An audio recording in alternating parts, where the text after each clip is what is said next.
Hello friends, শুভ দুপুরের শুভেচ্ছা আমার সকল ফেসবুক বন্ধুদের জানাই। আশা করি প্রত্যেকেই ভালো আছো, আমিও ভালো আছি।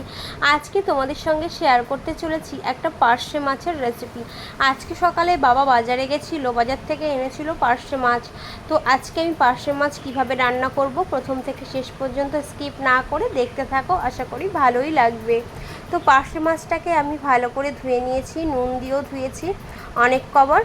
তো যখন ধুচ্ছিলাম মাছটায় এত তেল ছিল, আজকে আঙুরগুলো পুরো তেলে তেল তেল হয়ে গেছে। লাস্টে আমার সাবান দিয়ে ভালো করে হাত ধুতে হয়েছে, এত তেল তেলা হয়ে গেছিলো আঙুরগুলো। আর যেই পাত্রটার মধ্যে এই মাছ ধুয়েছি, পুরো পাত্রটা পুরো সাদা হয়ে গেছে মাছের তেলে। আর যেই মাছের তেল থাকে সেই মাছ কিন্তু খেতেও দুর্দান্ত হয়। আর অনেক মাছ অনেক সময় দেখেছি মাছ ধুলে তেল বেরোয় না, যেই মাছগুলো সেই মাছে কিন্তু অত স্বাদ হয় না। তো আজকে মাছটা বোঝাই যাচ্ছে, ধোয়ার সময় বুঝতে পেরেছি যে স্বাদ হবে আজকে। তো দেখো মাছগুলোকে নুন হলুদ মাখিয়ে একে একে আস্তে আস্তে ভেজে নিচ্ছি।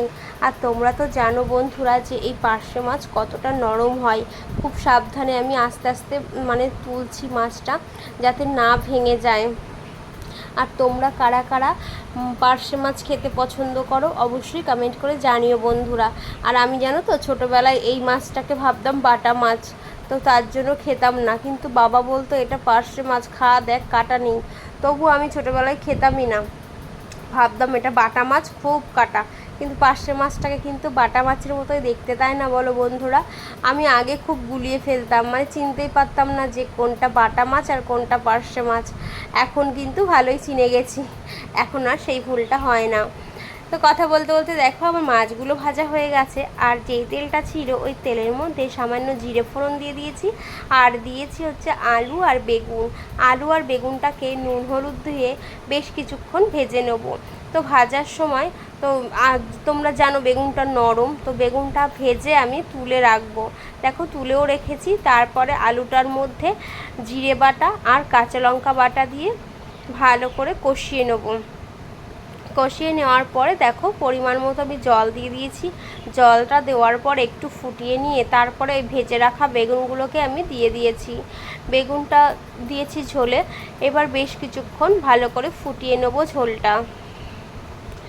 আর তোমরা কারা পার্শে মাছ এইভাবে রান্না করো অবশ্যই জানিও বন্ধুরা। তারপর দেখো কিছুক্ষণের জন্য ঢেকে দিয়েছিলাম, ঢেকে দেওয়ার পর ঝোলটার কালারটা দেখো কি সুন্দর হয়েছে না। আর তারপরে আমি পার্শে মাছগুলোকে দিয়ে দিলাম ঝোলের মধ্যে, দিয়ে একটুখানি নাড়াচাড়া করে দিলাম হালকা করে, যেহেতু নরম যদি ভেঙে যায় তার জন্য অল্প করে নাড়াচাড়া করে দিয়ে ওপর থেকে ছড়িয়ে দিলাম সর্ষে বাটা। তো সর্ষে বাটা দেওয়ার পরে দেখো ঝোলের কালারটা পুরো চেঞ্জ হয়ে গেছে।